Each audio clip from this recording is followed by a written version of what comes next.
Well, in these tough economic times, more homeowners are turning to short sales as a way to avoid foreclosure. They found themselves owing more on their mortgage than what their home is now worth. Well, tonight in the Extra, KARE11's Alan Costantini shows us how short sales work and what you need to know if you're a seller or a potential buyer.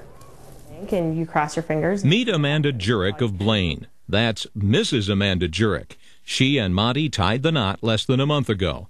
But before there was a happy honeymoon, Amanda had to cut the ties to her old bachelorette pad. I was getting married, so we needed to get rid of my townhouse. Suddenly, Amanda found herself sandwiched between the banks and a hard place because of her big mortgage on a townhouse in Otsego. We were almost 100% upside down in the townhouse, so we needed to figure out what we were going to do, and we started looking into all of our options as far as doing a short sale. Stop right there. A short sale? Short sale. We asked President-elect Brad Fisher of the Minneapolis Area Association of Realtors. Basically, a short sale is a condition of where the seller owes more in their mortgage and what the value of it is. Here's what he means.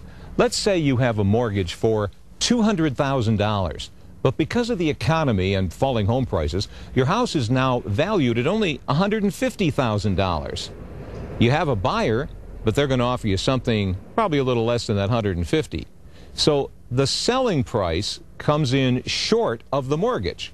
That's why it's a short sale. In essence, the embattled home seller is asking the lenders to bail them out by losing a big chunk of what the home seller owes on the mortgage. For the home seller, the short sale is bittersweet because they're losing their home. But on the other hand, they're avoiding foreclosure, which is really damaging to your credit rating. A short sale hurts your credit rating, but not as much as foreclosure. For the lender, they're going to lose that mortgage anyway. So the short sale gets the bank more money than they would off a foreclosure. There's a lot of inventory out there, a lot of short sales and people trying to sell them and move them, and a lot of days on the market because they're not getting sold fast enough. Right now, about 1 in 4 homes listed for sale in the Twin Cities are either short sales or foreclosures. Wells Fargo short sales expert Gwen Oberg spoke by phone from Fort Mill, South Carolina. You know, the real estate markets, of course, are in some trouble, and we have seen a big uptick in short sales interest. And a big slowdown in closing the deals. People need to understand that there's nothing short about a short sale. Realtor John McCaney has another newlywed client, but unlike Amanda Jurek, Sean Rask wants to buy a house in a short sale, not sell.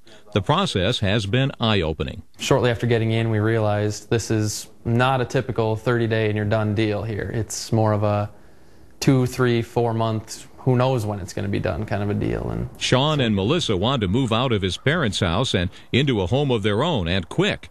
They need an $8,000 federal tax credit for new home buyers.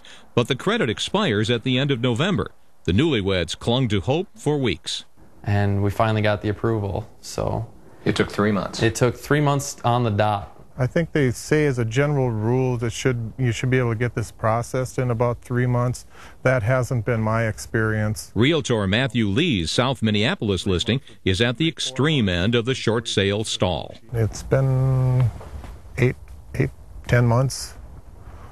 10 months? 10 months of working the process through. With no end in sight. Why so long? Many realtors point the finger at reluctant lenders. The banks are just taking forever to respond to any offer you submit with them, and just not quick to pull the trigger on anything. It's not all banks. Sometimes what has also happened is you have not only one mortgage, you'll have 2 or 3 mortgages, and you'll have one mortgage company come to terms, but the second will not, because they're not in foreclosure, they're not behind in payments, and they're not motivated to settle.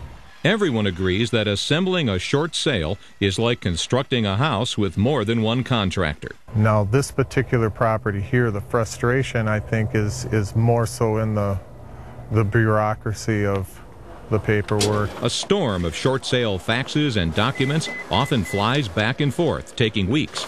Wells Fargo is not directly involved in any of our examples, but Gwen Oberg agrees that better communication, especially of documents, could help speed up short sales. I guess my biggest point is just to keep in mind that the short sale is a graceful exit to a difficult situation for a customer. Newlyweds Amanda and Monty could finally have their honeymoon after weeks of short sale nail biting. Yeah, we got this one done. It took about 3.5 months from when we got an offer. Oh yeah, it's done. It's over.